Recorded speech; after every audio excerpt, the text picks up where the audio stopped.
I am the Ascended Master Venus.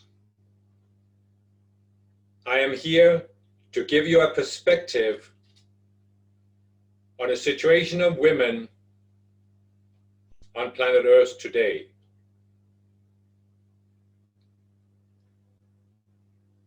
We have talked about Muslim nations and other nations that are behind the evolution of what we have called the modern democracies. It is clear that when most of you have grown up in a part of the world that is not as repressive of women as the Muslim countries. So it is clear that when you look at these countries, you can see that they are behind where your own country is at. Even if your country is not, strictly speaking, a modern democracy. But while it is easy to see what needs to happen to women's situation in these other countries, it might not be as easy to see what needs to happen to women's situation in the modern democracies. So this is what I will give you some thoughts on. Now you have a concept in the Bible where the Jews were in captivity in Egypt under the Pharaoh. And they were tasked by the Pharaoh to make a certain amount of bricks. In order to make bricks at that time, they had to use straw. But then the Jews did something that Pharaoh disliked, and now he demanded of them that they should make bricks without straw.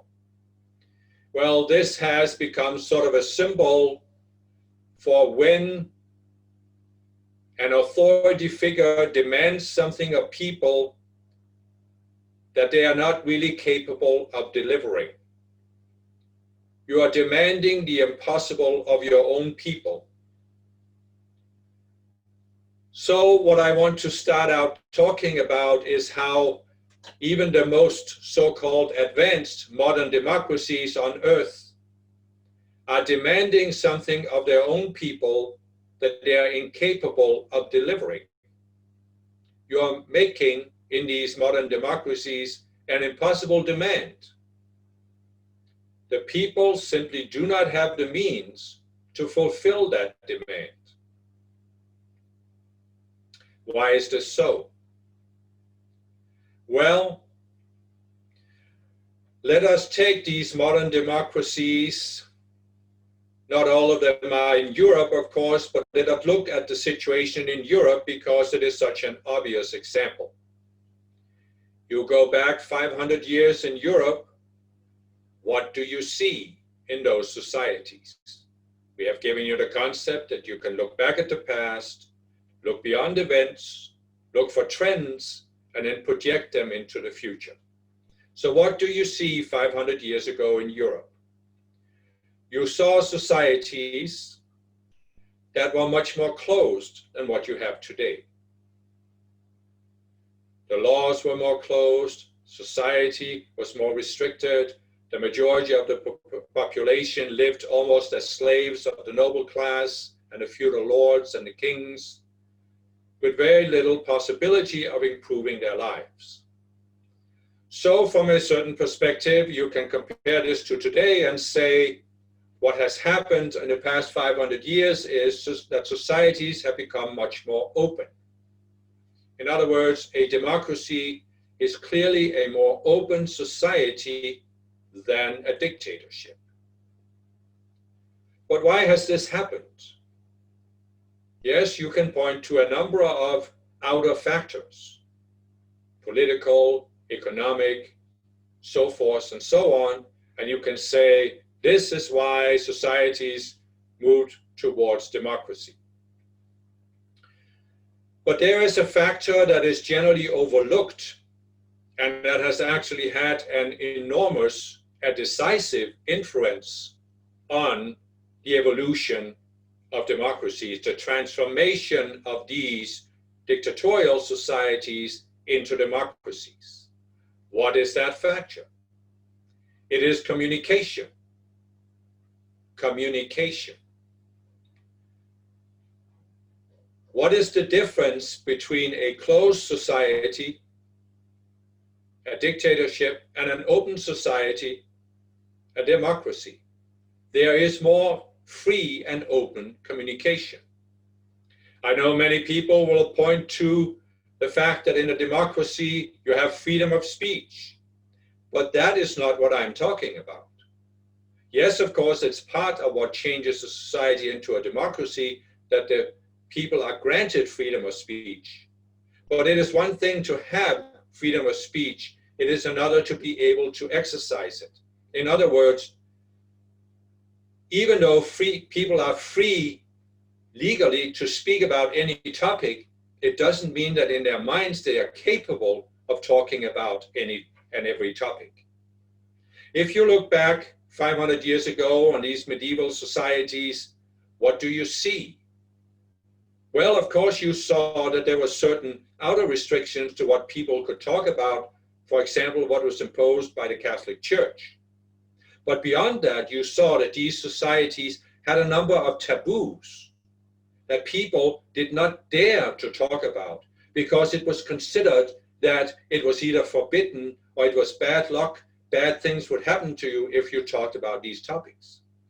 One such topic was the devil. If you talked about the devil, he might come and get you. This was believed by many people. So you see that what has happened in the past 500 years in many European countries is that there has been an opening of communication. There are things that people are able to talk freely about today that they could not talk about 500 years ago. Now, there are some people who believe that in some of these more advanced democracies, we can talk about anything. There is no topic that is taboo for us. We can talk about any topic. This is, of course, completely naive. If you look at the so-called, the self-declared most advanced democracies today, what do you see?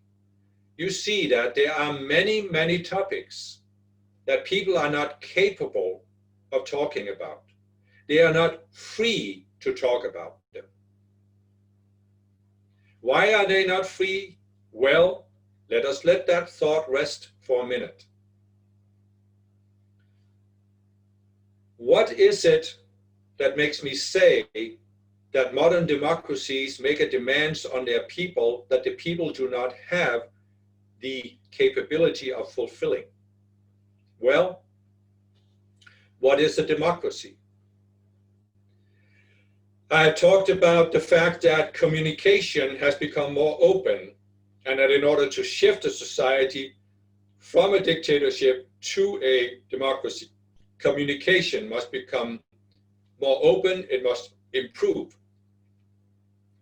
Normally, when we say communication, you think about people talking in words, communicating in words.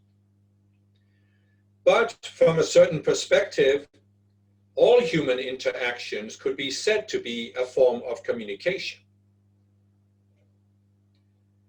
Some people have said that war is the result of communication breaking down. You have failed to communicate with words, you have failed to talk your way into an agreement, so therefore you grab the sword or the spear or the machine gun or the nuclear bomb. But I would say that even the sword and the nuclear bomb is a form of communication. It is, of course, a very destructive form of communication that doesn't really resolve anything, but it is still a form of communication. So if you look back at human history, you can see that you live on a planet where there has been much conflict between people. There are many conflicts, much opposition between groups of people.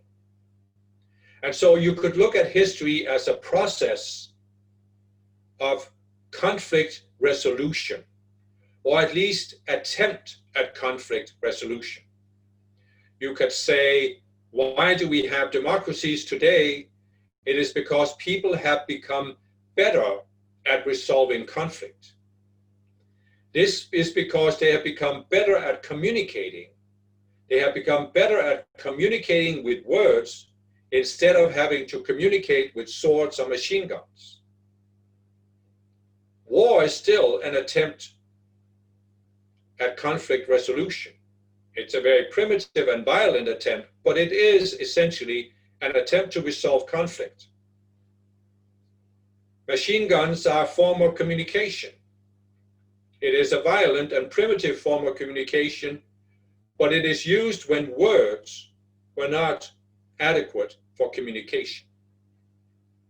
So, what you see in a modern democracy is that here you have a society that in its very essence, it is based on one principle: non-violent conflict resolution.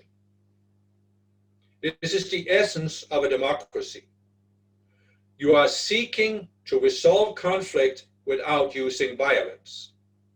I know very well that when you look back at the history of the last 100 years, democratic countries have been pulled into using war as a means of conflict resolution. Some will say that those wars were to some degree started by dictatorial countries, but nevertheless, the point is that a democratic society is in its essence a society dedicated to resolving conflict in a non-violent way. This is mirrored in the fact that democratic countries give rights to their people. In other words, a democratic government is in essence saying to its people, we are not going to use violence against you. Therefore, you should not use violence against each other. I know that democratic countries are not openly saying this, but this is essentially what they're saying. So what a democratic nation is saying to its own citizens is, you should find a way to resolve conflict without violence. Well, my beloved, this is like asking people to make bricks without straw. How can people resolve conflict without violence? Well, they can do so only through communication.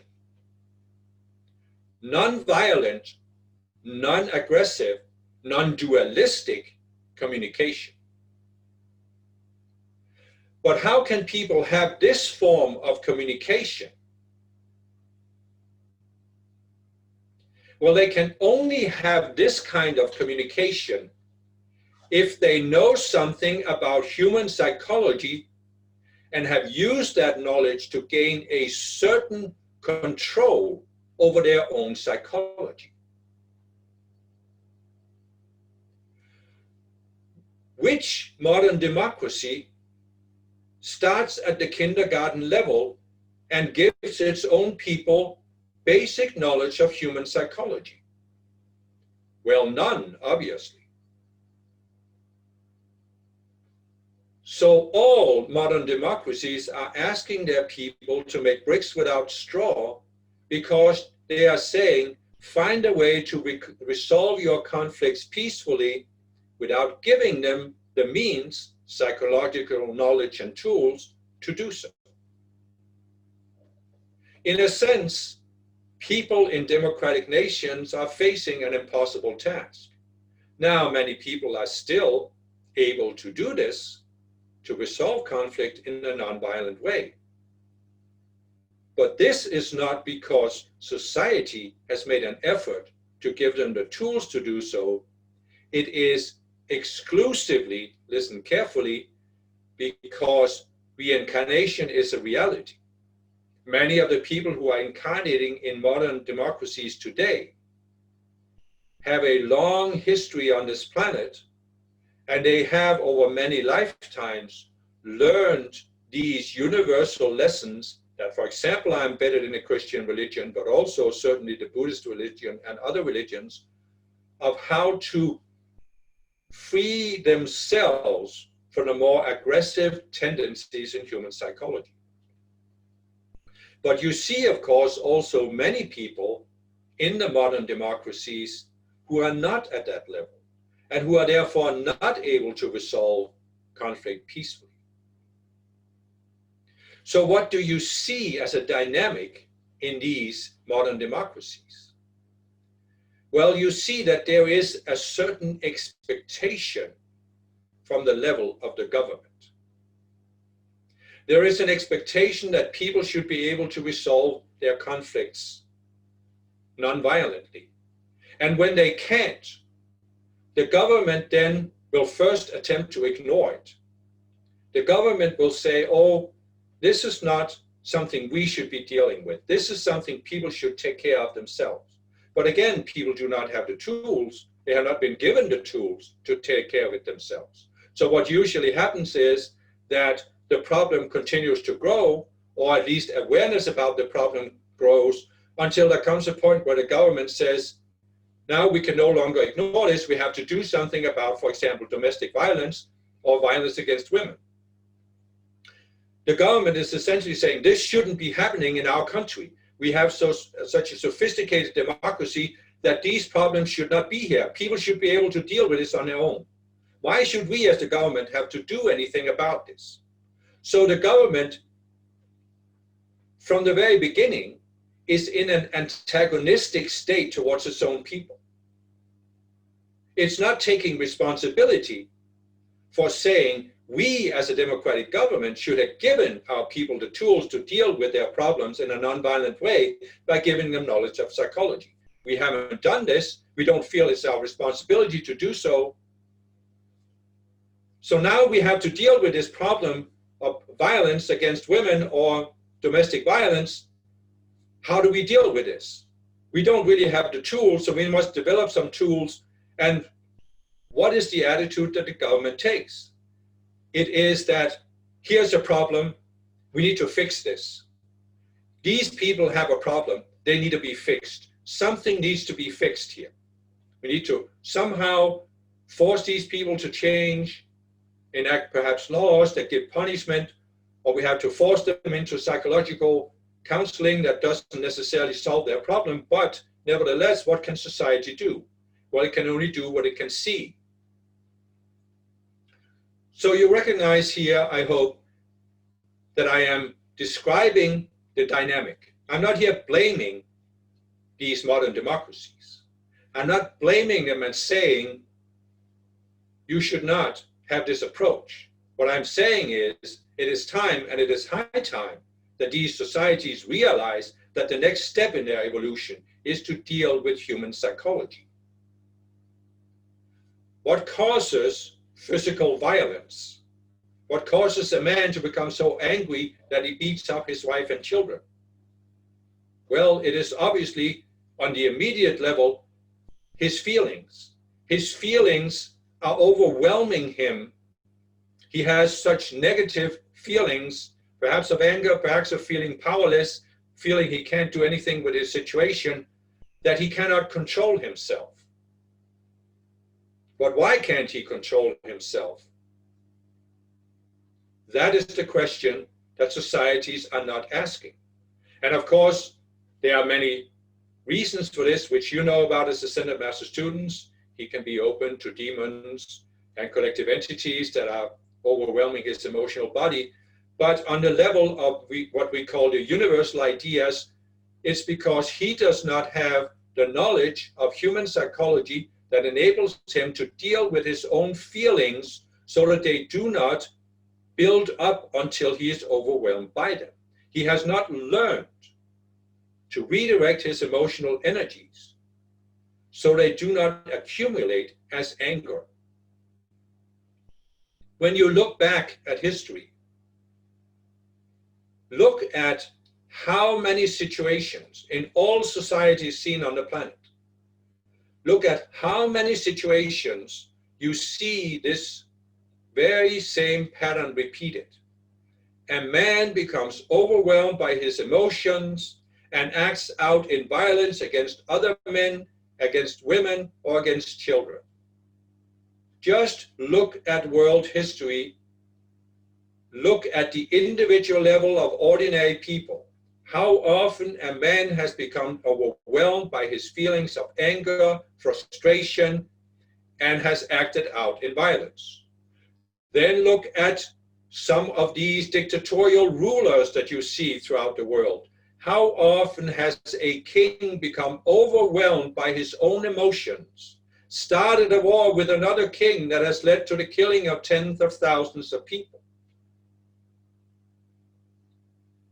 Look at Hitler, who was essentially overwhelmed by his own feelings of anger and hatred,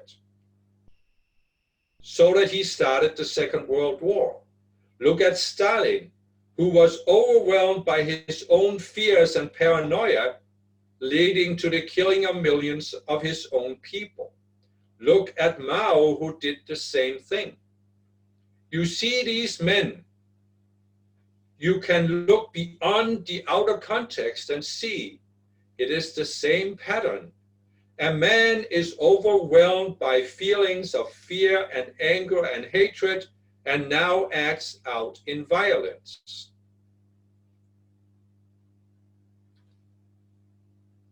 Do we really need to continue this pattern even in the so-called most sophisticated societies on earth? Isn't it time, in the evolution of planet Earth, in the historical unfoldment of planet Earth, that some societies will wake up, take a look at this and say, we need to give our own people the tools to deal with these basic patterns in human psychology. Men becoming angry is not the only one. There are many others. But isn't it simply time to do this? Now then, who can bring about this change? Can the men? Not likely. Who can bring about this change? Women can. Why can women do so? Because, as we have now said several times, history clearly proves that women are better at talking together, working together. Women are better at resolving conflicts without violence. They are far better at this than men are. This isn't, of course, the case for all men, but as a general perspective, women are far better at nonviolent conflict resolution than men are. And so, realistically, only women can drive this shift. What needs to be seen here is that the world in general, and certainly democratic nations, are standing at a crossroads. You can take one of two ways. You can do something to rise to a higher level of nonviolent conflict resolution. Or you can allow your democratic nations to be pulled into the dualistic mindset, the black and white thinking, that will escalate conflict within societies. If you want a textbook example of this, just look to the recent developments in the United States. It started on an outer level with violence by the police against a black man, leading to his death. Then there were demonstrations against this police brutality and police violence. Some of these demonstrations became violent because there's an element that took advantage of the situation to plunder stores and so forth. There's an element that just wants anger and hatred. What was the response of the government? Well, some governors attempted to take a nonviolent approach to this, but look at the president. What was his response? Well, if the governors won't deal with this, I will send in federal troops to deal with this. In other words, what was the only way that the president could see to deal with this situation? It was to put force against force. He thought that the demonstrators are using force, and the only way to stop this was to use more force than them. And grant you, the demonstrators, some of them were using force, but why? What were they demonstrating against? The use of excessive force by the police, which is essentially the government. So can you see here that, as I said earlier, a democratic government has this assumption that its people should be able to solve conflicts in a nonviolent way. So here's the American government. What is it essentially demanding of its people? You should not demonstrate against us. We are the good guys. We are the government. We are doing the best for you, so you should accept that and not demonstrate against us. If you do, you're using force. You are not using your responsibility to resolve conflict nonviolently. So what do we have to do? Well, we have to use force against you. Can you not see that this is cognitive dissonance? There is no other way to look at it. A government has now been seduced by a certain mindset, a certain blindness, to think that even though it claims to be a democracy, it is justified in using force against its own citizens instead of listening to what the citizens are saying. Why are people taking to the streets and communicating and demonstrating? Because they feel they cannot reach their government in any other way. They cannot communicate with the government through other means. They cannot even get the attention of the government. So what is a demonstration? It is an attempt to communicate with the government. But instead of listening to what the people are trying to communicate, the government does not see this as an attempt to communicate. It doesn't feel that it has any responsibility to listen. It just says, the people should not be doing this. We need to stop this. What means do we have? Well, the governors won't do it, so we have federal troops that can go in. Essentially, why won't the governors do this? Because the governors live in their own state, and they will not send their own police force to arrest their own citizens because they know this will not solve the problem. It will only escalate the problem. So what does the president do? He says, well, if the local police won't arrest people, I'll send in some federal troops who don't know these people, don't live in that state, and they will do it. Well, this is a very, very dangerous development in a democratic nation. I, by the way, am not saying that America, the United States of America, is in all ways a modern democracy. I know many Americans would be violently opposed to this. But it is not in all ways a modern democracy. And this development here only proves it. So you see what I'm saying here.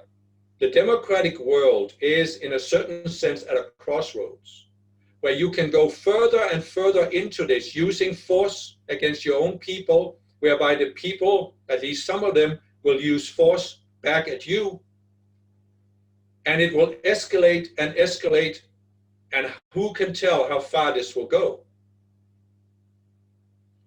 Or democratic governments can step up and say, is there a different way to deal with these situations?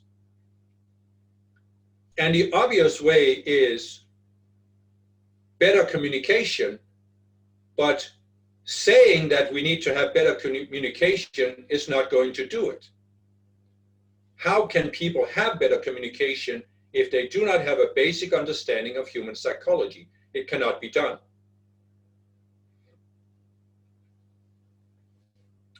So where does this leave us? As I said, who can bring about this shift? Well, men cannot do it, but women can if they are willing to make that necessary shift in their own minds. Now, I'm not trying to paint a dreary picture here that the world is on the brink of disaster. What I'm instead trying to paint here is an optimistic picture that shows you that there has been an upward trend in these modern democratic societies. There has been an upward trend, and it has been brought about by a gradually improving communication. People have overcome these taboos for things they could not talk about. Some of them, they have become more free and open to talk about things. So what I'm saying is that when you then project this tendency into the future, what do you see? You see, of course, that the trend will continue. And there will be gradually steps will be taken to improve communication further. So what is the task that I want to present here that women have the opportunity to perform that will have tremendous impact on society? Well, it is, of course, to become more aware of communication, how important communication is, and become more free in communicating. And how do you do this? Well, obviously by working, first of all, on your own psychology, but also working on the psychology of your children, as we talked about yesterday, but also working on the psychology of the men in your life. Essentially, you could say that if you look at a democratic society especially, even any society, but it is more clear in a democratic society, you could say, what is the very core of what drives that society forward? What is the very key to improving a society? It's very, very simple. The key is the relationship between men and women in their homes. The personal relationship between men and women, and the key to that relationship is their communication.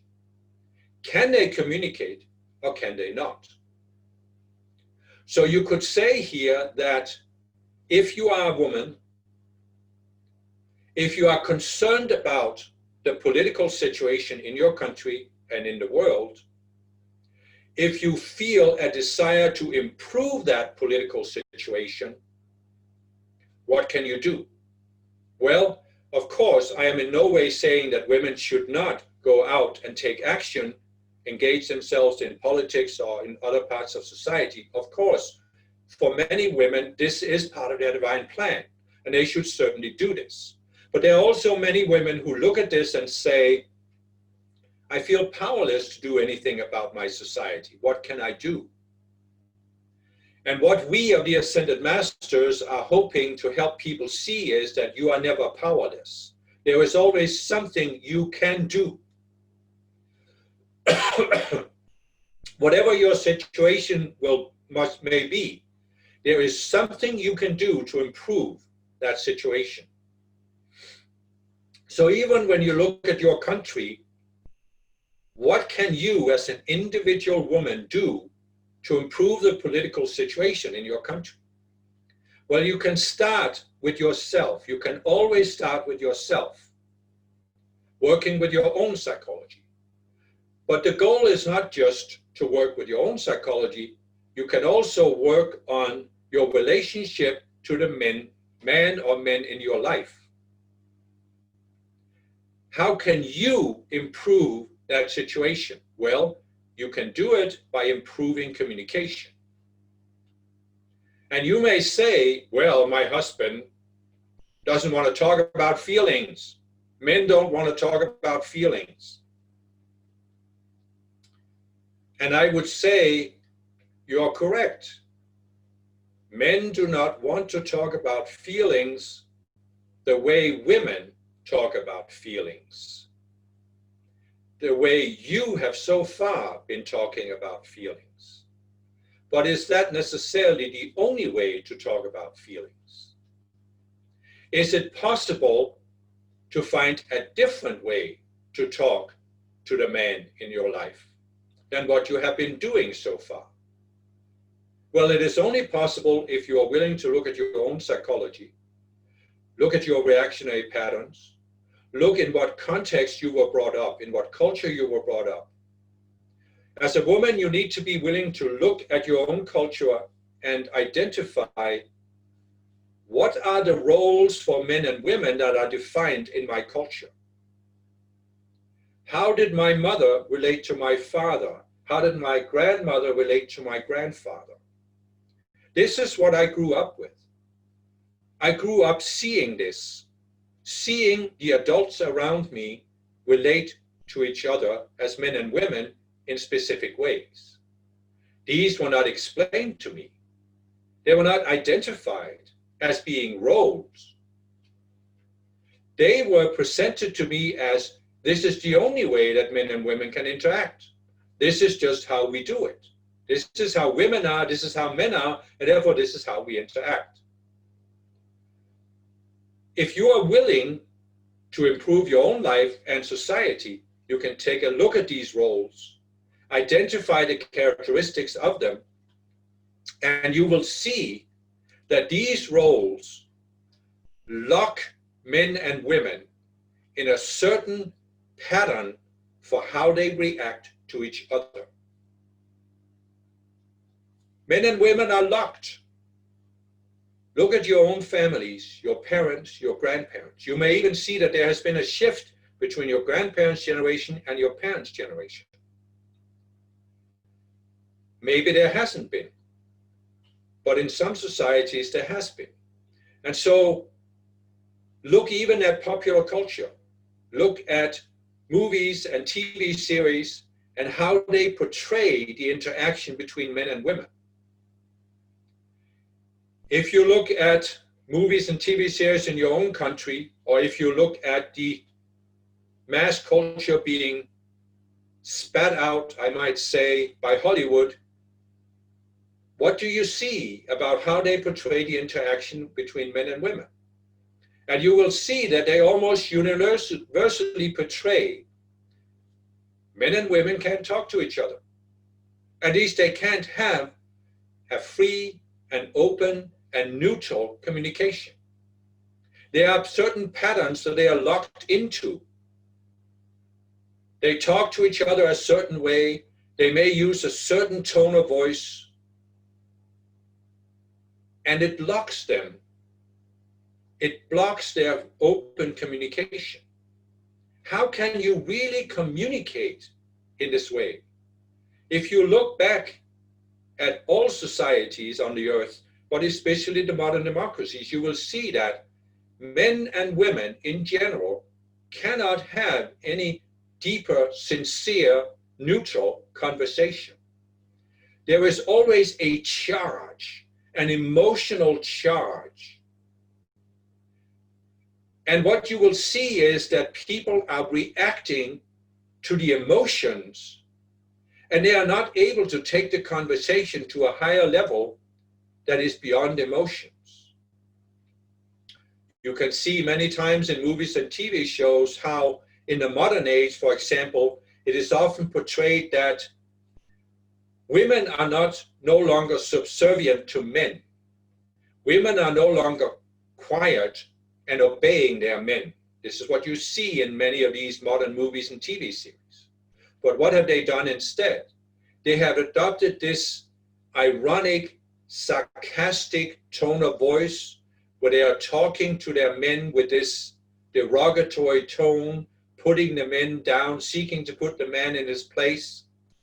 so that he will, whatever, feel guilty, feel obligated to respond a certain way. Many women have gone into this. They think this is the way modern liberated women communicate with men. Well, it may be modern women communicate that way, but a liberated woman certainly does not, because she is as much trapped in this pattern as the man is. So what do you see in relationships? Again, in many cases, you see that a man gets overwhelmed by his emotions because he can't deal with his feelings. He becomes angry or irritated. The woman instantly goes into a reactionary pattern, reacts to this a certain way. It comes back at him with irony or sarcasm or whatever, or anger on her own.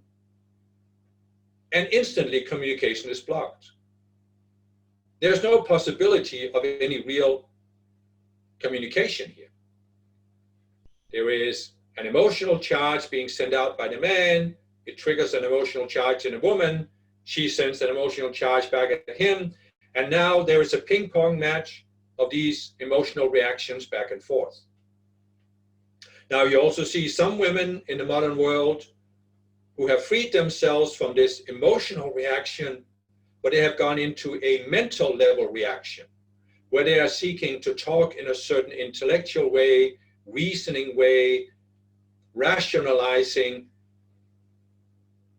But this is not real communication either, even though it is a step up from the purely emotional interaction. So what can you do as women? Well, you can look at your relationships and you can see if they are locked in a pattern, and you can say, what are my choices? Well, I can live the rest of my life with this man being locked in this pattern, as I saw my father and mother do, as I saw my grandparents do, as I see so many other people in society are doing. So this is one option. I can live my rest of the life the way it is now. Is this bearable to me? Well, maybe it is bearable to you, but then your question is, would this lead to growth? And the answer is clearly no. It may be bearable, but it's not going to lead to growth. So what can I then do? Well, I can leave my current man and go out there and hope I will find another man. Many women have done this. Many men have done the same, of course. But what is the result? Almost inevitably, you attract a person who has the same tendency, the same psychology, perhaps even in a more extreme way, and the pattern repeats itself. Why is that? Because you haven't changed your psychology. So you can say to yourself, what can really change the equation? It is that I change myself. I look at my psychology, I look at my patterns, I overcome them. Before I even try to change my husband or change something about my husband, I change myself. If you do this honestly and sincerely, using whatever tools are available, you who are Ascended Master students can of course use our teachings, but I'm talking also into the collective consciousness where women can use whatever teachings are available out there. You can achieve progress. A relationship between two people is a relationship between two people. I know that this is a statement that needs qualification, because in many cases, a man and a woman are locked in a relationship, but they are not actually having a relationship with each other. The man has a certain mental image in his mind, and Mother Mary started this conference by talking about mental images, and he is not really relating to his wife. He's relating to the mental image he has of how the ideal woman should be. The wife has a mental image in her mind of how the ideal husband should be. She are not really relating to her husband, but to that mental image. This is why they can't communicate. They are not seeking to discover what kind of a person am I really in a relationship with, nor are they seeking to discover what kind of person am I actually. But nevertheless, the reality is that when you are in a physical relationship with another human being, both of you influence that relationship. Both of you are part of the equation. And that means what? It means that if you change yourself, you will change the equation of the relationship. It can be no other way. So my point here is this: give up the dream that you can change your husband, find another man, and this will be the ideal relationship. Recognize that this cannot happen until you have changed your psychology. So focus on working on your psychology. When you have overcome the patterns that you have, perhaps they are your own patterns, perhaps they are patterns put upon you by your culture, by your mother, by your grandmother. When you have overcome that, you will be able to talk to your husband, man, in another way. When you change the way you communicate, it gives him an opportunity to change. He communicates with you. This can put the relationship in an upward spiral that leads to growth for both people. Now, it may be possible, and there will be many cases, where he will not respond. He will continue to be who he is, refuse to talk about certain things, certainly refuse to talk about feelings or psychology or other long-haired topics, whatever the man may use in your particular culture to put this down. And in that case, you can then face a different choice of whether you should leave that man and look for another. When you have changed your psychology, you might very well attract a man who also has a different psychology. But until you change your psychology, how can you really attract a man who has the kind of psychology you're looking for? So what you as Ascended Master students can do is, of course, you can apply this to yourself. You can seek to improve the communication in your own relationships. You can make the calls that more and more women will be cut free to see this. Again, there are millions of women who have taken embodiment in today's age because it's part of their divine plan to improve communication between men and women. This is the essential key to improving society, especially in the democratic nations. The democratic nations are, so to speak, have reached a plateau. They cannot go up to the next level until the communication between men and women has been improved. Progress has been made, but not enough. People still cannot talk about psychology, and this means in the short run that women need to look at ways to deal with their psychology on their own. But in the long run, women need to work on the fact that society will acknowledge this problem and will do something about it to educate children from an early age to deal with human psychology.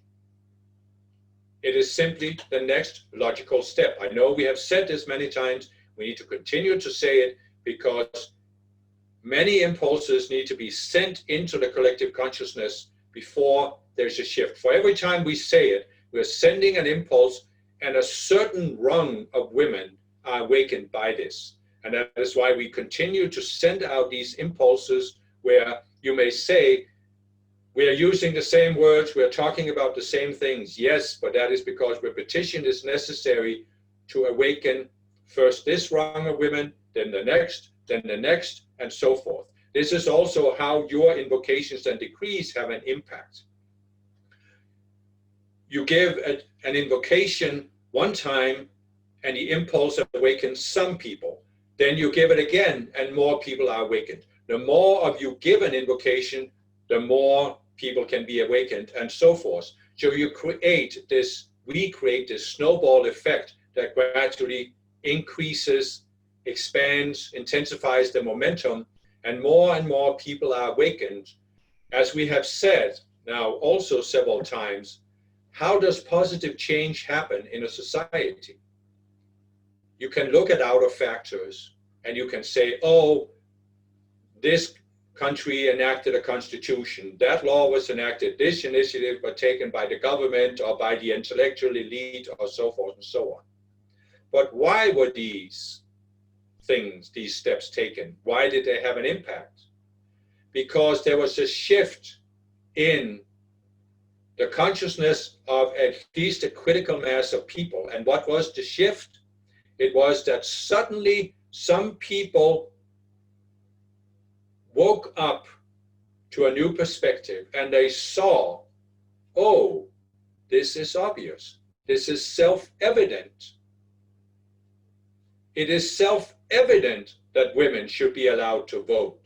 It is self-evident that women should be allowed to run for public office. It is self-evident that women should not be obedient to their husbands, should not be beaten up by their husbands, should not live in economic slavery of their husbands. This is how our society truly changes. The view you were given of history is, again, the elitist view, the top-down management view, where there is an elite, perhaps a benevolent elite, that enacts changes in society and the people just follow. Not so, my beloved. There may be a certain elite in the sense that there is a certain number of people in the population who are more aware. And therefore they shift their consciousness to accept that certain things are obvious. And when a critical mass of people, as we talk about the top 10%, make that shift in their consciousness, then the politicians can make a change and enact a new law. Until there has been a shift in the collective consciousness, the elite have limited options for what they can do. They can use force, as you see in dictatorial governments. A ruling elite can rule through force, but force does not lead to the kind of positive changes that has produced the modern democracies. Force cannot lead to a free society because force always restricts. Some people are applying force and the force is restricting other people, but in order to apply that force, the people who are applying the force have first restricted themselves. Otherwise, they couldn't use force against other human beings. You look again at the situation in America with the demonstrations. The more the government is in this mindset of using force, the more the government traps itself and limits its options, limits its freedoms for how it can relate to its own people. And the more a democratic government uses force, the less democratic the government becomes. It is inevitable. There can be no other way.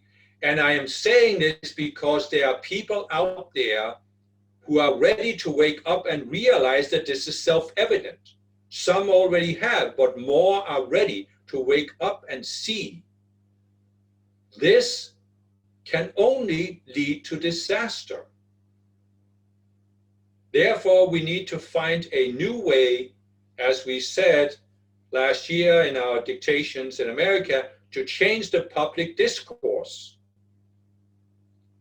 where the people and the government can communicate in a non-violent, non-forceful way. And again, who can do this? Well, not the men in Congress, but the women might.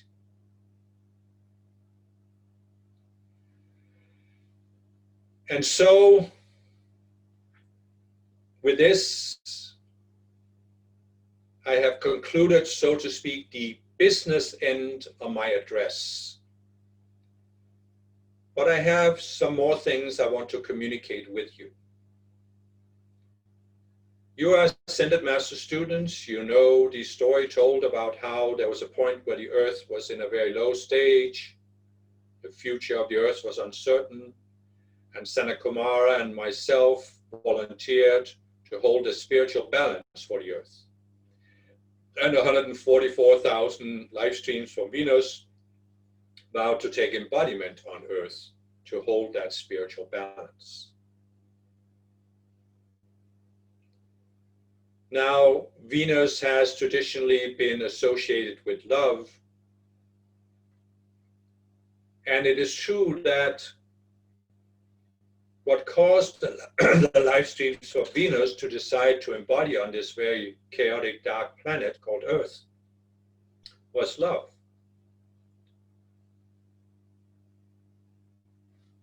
And it was love for the people on Earth and for the planet. You see that a solar system is a tight-knit unit. You can look at physically how there is an enormous physical distance between your solar system and the nearest solar system. An enormous distance. So our solar system is an isolated unit in the cosmos. Now I know that most people on Earth think that there's only life on Earth. This is, of course, not correct. There is only life on Earth when you look at this very limited vibrational energetic spectrum that you call the physical octave on Earth. But the other planets also have self-aware beings associated with them. And certainly Venus is the one that has the closest tie to the Earth. And that is why we can create this vibrational matrix, as it says in my decree, where our planets do in tandem sync. And we vibrate at a certain level. There can be a certain harmony there. So all live streams from Venus feel a certain affiliation with the live streams on Earth. In fact, even though we talk about the original live streams on Earth and we can talk about the original live streams on Venus, there has been a certain interaction between the two planets where live streams from Venus embody on Earth and the other way around. This has always been taking place, also with some of the other planets, but it primarily between these two planets, there has been this interaction. So it's not necessarily so that we on Venus, where most live streams have a higher level of awareness than most people on Earth, that we see ourselves as being separated from the live streams on Earth. We see that the Earth is not a separate planet, it's part of the same unit that we are part of. And of course, we see the potential of the live streams on Earth. We see that the live streams on Earth have the same potential that we have already realized on Venus. You have the potential to raise the planet up to a higher level of vibration, a lower density of matter. And that, of course, gives us that love that we feel towards the live streams on Earth. We also at Venus, we see, because we have risen to that higher level of awareness, we see the original blueprint for Venus, the original blueprint for Earth, created by the Elohim. And as we have a love for the planet Venus, we also have a love for the planet Earth. We see the potential that the Earth can be returned to its original state and then rise beyond it. And we love that original blueprint, which is a very, very beautiful creation by the Elohim. It is still there in the etheric octave. Some people can tune into it from time to time. People have tuned into it and therefore seen a vision of what society could become. And there is really no way to convey this love in words. Whatever we say will, of course, be filtered by people's minds. But those of you who are Ascended Master students could give my decree and a decree to Sanat Kumara. And as you are giving the decree, you could focus your attention on our beings, on our presence, and simply realize that the outer words are just a tool for you to attune to that presence and experience our presence and experience the love we have for you, the love we have for human beings, the love we have for planet Earth. And by doing this, first of all, you will have a profound experience of feeling our love. It can be a very healing experience for you, but it can also, of course, make you the open door for our love to stream into earth and transform people. In essence, you could say, what have I been talking about in this dictation? I have been talking about communication, yes, but what is the highest form of communication? It is a conveyance of love. When I talk about men and women and how their relationships are locked in these patterns, what is it that really happens there? Well, the flow of love is blocked. When a man becomes angry, can he feel love? When a woman goes into this sarcastic attitude towards the man, can she feel love? Can she express love? So, what is it truly that would transform a relationship? It is the expression of love. You look at many relationships, you have this popular saying that it starts out in this euphoric state, and then there comes a point where the honeymoon is over, and the people now start interacting based on their psychological patterns. So what did happen on the honeymoon? What happened on the courtship phase? What happens when two people decide to go into a relationship? It's that they have been able to set aside their normal patterns and treat each other differently, and therefore they have been able to express love. Then, when they engage in a relationship and now feel they are locked in the relationship, suddenly the patterns start coming back in.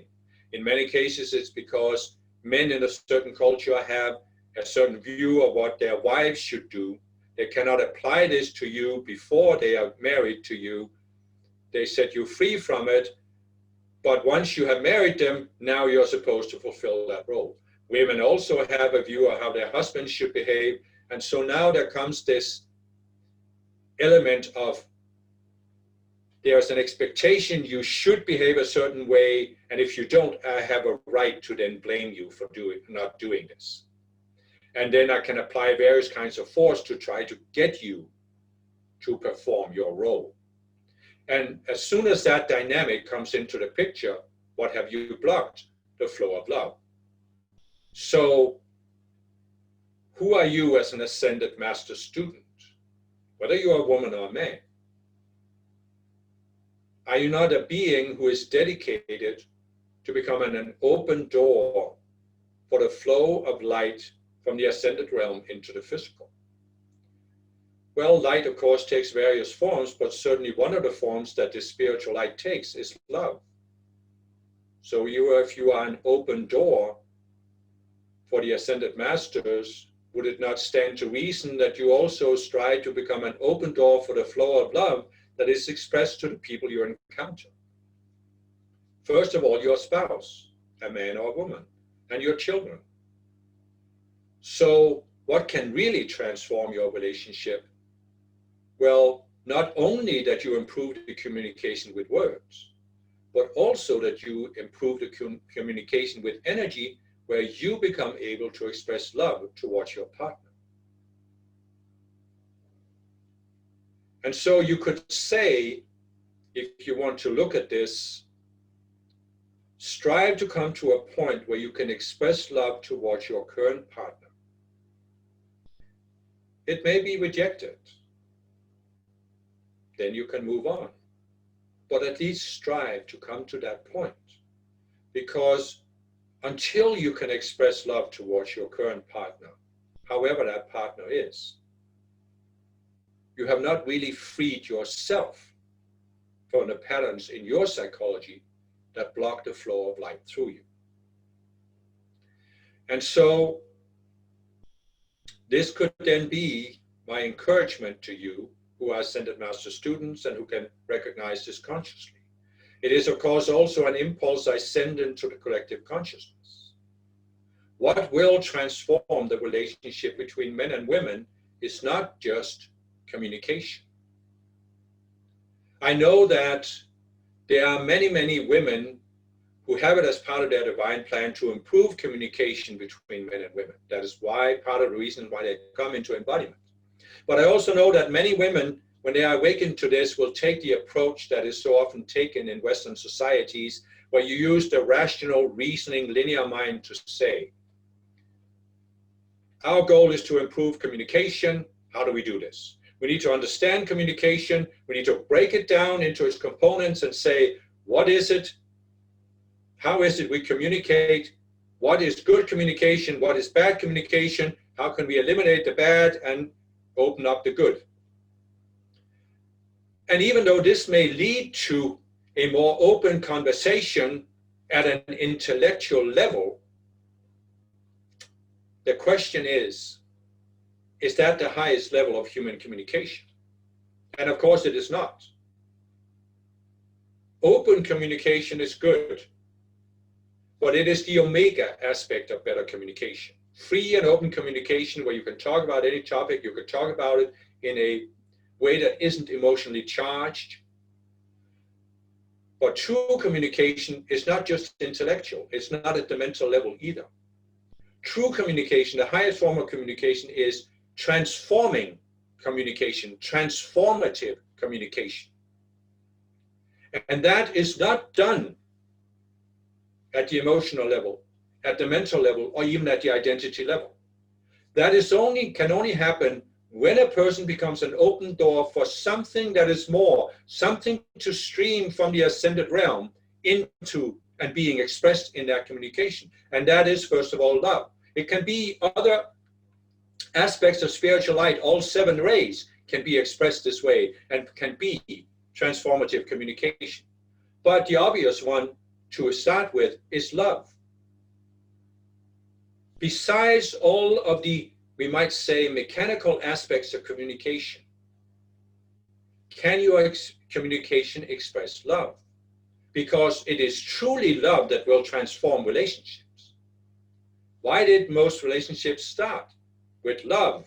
It may have been limited, it may have been possessive, whatever, but there was some flow of something beyond the ordinary.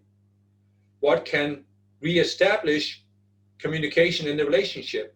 Well, there must be a flow of something beyond the ordinary. There must be a flow of love. What can transform modern democracies? There is a flow of love. You could, and you will in a golden age, have prime ministers and presidents who will be able to express love even publicly. You will have public officials who can do this. But this is some ways ahead. Where it will start is in the home, in individual people being able to express love. And that must start with women doing this, because on an overall scale, men will not do it. Some men will, some have already done it. But women are the ones who have the potential to carry this torch to the point where it transforms these modern democracies and takes them to the next level of their evolution. That level is so much higher than what you see today that most people in the modern democracies could not even imagine and envision it. If we explained it to you, they would think it was a utopian fantasy. But it is a very real potential. And so again, I say into the collective consciousness, I say to you as Ascended Master students, stretch your minds to grasp this vision of how a love-based society can be. Because you have plenty of examples when you look back at history, when you look around you today, of how a fear-based society can be. So dare to realize that there is a different kind of society, a love-based society, and then open your mind to getting a glimpse of it, and we will surely give it to you. Because this vision of what the earth could become is constantly raining down through the identity, mental, and emotional realms of Earth, from Saint Germain, from other ascended masters, certainly from us at Venus. And it is just a matter of you opening your mind to it. Right now, your mind, your vision may be blocked by an umbrella.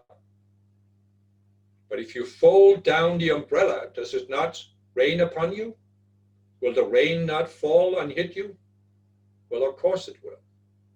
And so our love from Venus is constantly raining upon the earth. If you do not feel it, then seek to open your mind to it, and you will feel it. As this messenger has been feeling it during this dictation, as some of you have been feeling it, and as all of you can come to feel it as you read or hear this dictation again. What is my greatest desire for the live streams on Earth? It is simply this, that they could experience the love coming from Venus to Earth. That is, in a sense, my only desire. Because it is the only way that we from Venus can help our brothers and sisters on Earth. It is the only way that we can transform the Earth by giving you what we are, what we have become one with, the divine quality that we embody, love. We have decided to give it. You can accept it or reject it. That decision is yours.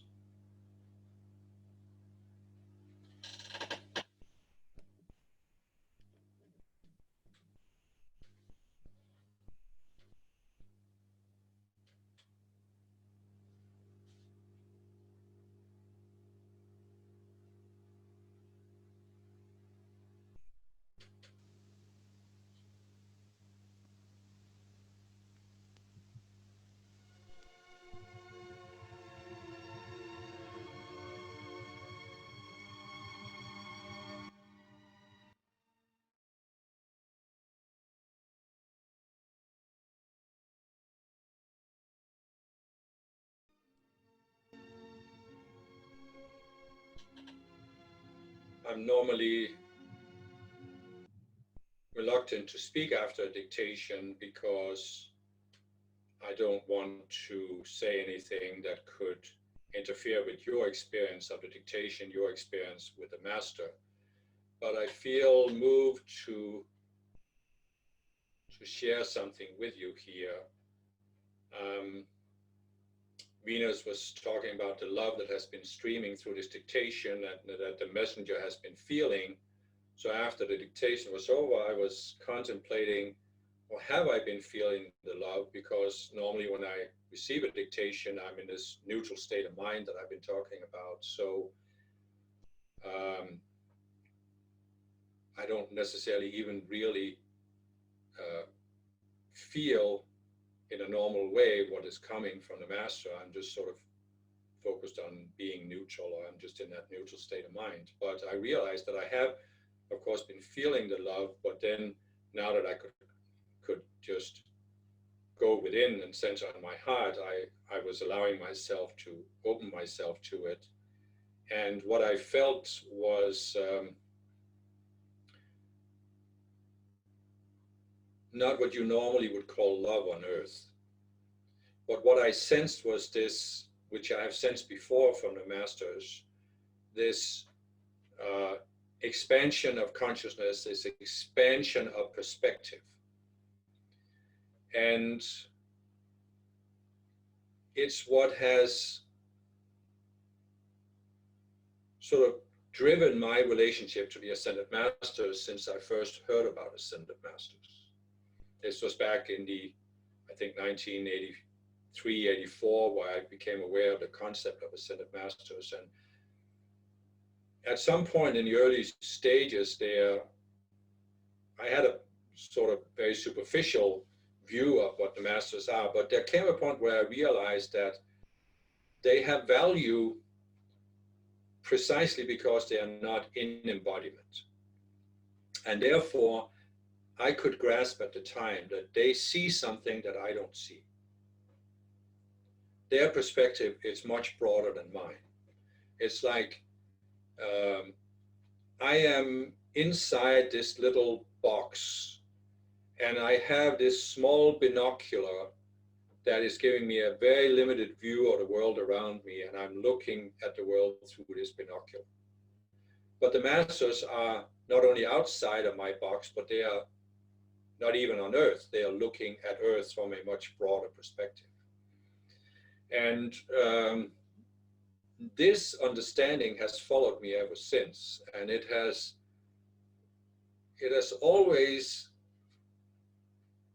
been sort of the basis for my relationship with the Ascended Masters, because I have realized that I cannot tell the Masters what they should say or what they shouldn't say.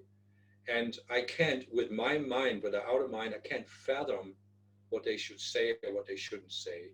And therefore, it's pointless for me in my outer mind to have an opinion about what the Masters should say or what they shouldn't say. And I have, over the years, both in the Summit Lighthouse and later, I met a number of people who didn't grasp that. They hadn't had that experience. They hadn't had that perspective. They were convinced that they could know what the Masters were like, what the Masters should say, and especially what the Masters shouldn't say. And it's just not been in my consciousness. I've looked at these people and I couldn't really understand where they're coming from. And I know you could come up with various theories, they're doing this, they're that, but I don't want to analyze it here. I just want to say, for me, I realized that I cannot, as a human being, an embodiment on this very chaotic planet, it's pointless to have an opinion about the Masters, what they should say or what they shouldn't say. I can't know this with my outer mind. I can't analyze with my outer mind. And if I think I can, I'm just out of touch with reality. And I put myself out of touch with the Ascended Masters. I met people who were convinced that they were in contact with the Ascended Masters. But still in their outer minds, they had this very limited view of who the Ascended Masters are, how they should be, or what they should do or not do. And over the years, my relationship with the Masters has, of course, developed because I have raised my own consciousness. So I can fathom more than I could 30, 40 years ago about the Ascended Masters and the spiritual path. So I have a much broader perspective than I have today, but still I feel that with the greater understanding I have today compared to 30 years ago, I still can't tell the Masters what they should say or what they shouldn't say. I can't know, I can't analyze, it's pointless, it's fruitless. I just experience as a reality, this is nonsensical. My role as a messenger is to always be open to let the Masters say what they want to say through me. It's not my role to have an opinion about it, to filter it. The less I filter, the better messenger I can be. And so where this leads to in terms of Venus's dictation was that after this, I had this experience that I've had before and that I wish all of you could have, where it was like I was taken out of this situation I'm in as I'm sitting here in this physical body.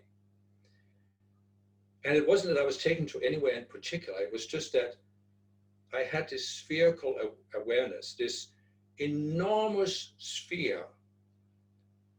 And it was not like I was somewhere particular in that sphere, in a particular location looking down on Earth. It was like I was just, if you want to say it, put words on it, everywhere in the sphere. I just had this spherical awareness. And I realized this is what the masters have. When they look at us, they have this spherical awareness. And it is so far beyond what we can have in the physical body, because obviously we have a localized awareness. And there's nothing wrong with that. That's the nature of being an embodiment, at least on a planet like this. But it's just so valuable to have that experience, that there is such a much broader awareness than what we have here. And so for me, you can look at Ascended Master teachings and you can read them with the outer mind, and you can say, oh, they have such an amazing understanding and all these perspectives and all these insights you get. And yes, of course, that's valuable. But to me, that's not the most valuable that I have gotten out of my relationship with the Ascended Masters. The most valuable is these experiences of this spherical consciousness that they have. And some of you I know have experienced that as well, but I also know many people haven't. They have studied the teachings. I met people who have studied the Ascended Masters teachings for 30, 40 years, and they know the teachings very well on an intellectual level, but they never had that experience of the consciousness of the Master. So I guess what I wanted to share with you is that it's not that the Masters are withholding that experience from any of us. They give words to us, they give teachings to us that we can grasp with the outer mind, but their hope is that we will use those teachings to go beyond and have that direct experience of the Master's consciousness, so that we have that spherical awareness rather than this localized awareness we have down here. It's not that we need to have this experience all the time. We may not need to have it very often, but if you have just had it once, there's a frame of reference. There's an alternative to this localized sense of consciousness. You're not trapped here. You are not the localized self. You are so much more than that. And I think that's the most valuable we can get out of being Ascended Master students, when we experience that awareness. And each master has this awareness. You may look at a particular master and you may, for example, in the Some Lighthouse, so many people had a specific image of El Moya. And at one point I experienced him totally differently as this pink love. And since then I've always had this awareness that the masters are so much more than we can fathom with the outer mind. But we can experience the totality of a master's being and consciousness. But we have to open ourselves to it. And in order to do that, we have to neutralize that outer mind that wants to fit the master into its mental box, so it feels it has even the master under control. I have known people who claimed they loved El Moya, but it was possessive love. They thought they had El Moya firmly in their mental box, and they knew what he was going to say or not say. And I have met people who rejected the masters or rejected a particular messenger because the masters would never say this. But once you've experienced the masters, you realize that they are so much more than we can conceive with the outer mind. And you also, and this is what I just had again now after this dictation, was this experience that the masters are real. They are so real. I mean, it's not a matter of using this outer mind to consider, are the masters real or are they not real? How are the masters? Is this master real, or is this messenger in contact with the real masters or not? It's a matter of stepping outside of our own mind and experiencing the reality of the master. And once we experience that, all of these considerations of the outer mind, they just melt away. The masters are real. But you can't know that through the intellectual reasoning. There is no proof that can be given. But you can experience it. And once you experience it, everything else just fades away. So that was all I wanted to share. The masters are real.